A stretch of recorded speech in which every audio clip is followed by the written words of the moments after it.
Well, for the first time in more than 55 years, Cuba is without a Castro as a leader.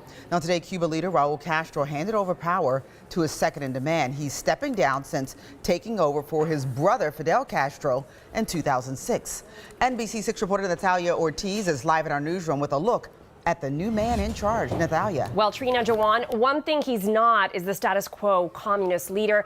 It's been reported that in his younger years, Miguel Diaz-Canel, who's now 57 years old, and it's worth mentioning he wasn't even alive when Fidel Castro took over the island nation in 1959, used to sport long hair, enjoyed rock music, and at one point backed a local LGBT-friendly cultural center. Now, upon being confirmed today as Cuba's leader, he was sure to make mention of the fact that 86-year-old Raul Castro would still have a significant leadership presence. Raul Castro will remain the head of the military and the Communist Party, which many believe to be an even more powerful role than that of the president.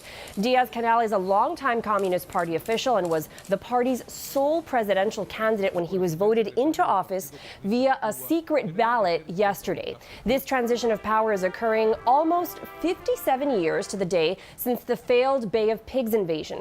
In his last speech to the National Assembly as president of Cuba, Raul Castro blasted the U.S. by saying, among other things, quote, "Although the idea of undermining the Cuban Revolution never ceased, now there's been a deliberate regression, reaching its peak with the insulting memo of June 2017 given by President Trump and backed by extreme right-wing Florida lawmakers," end quote.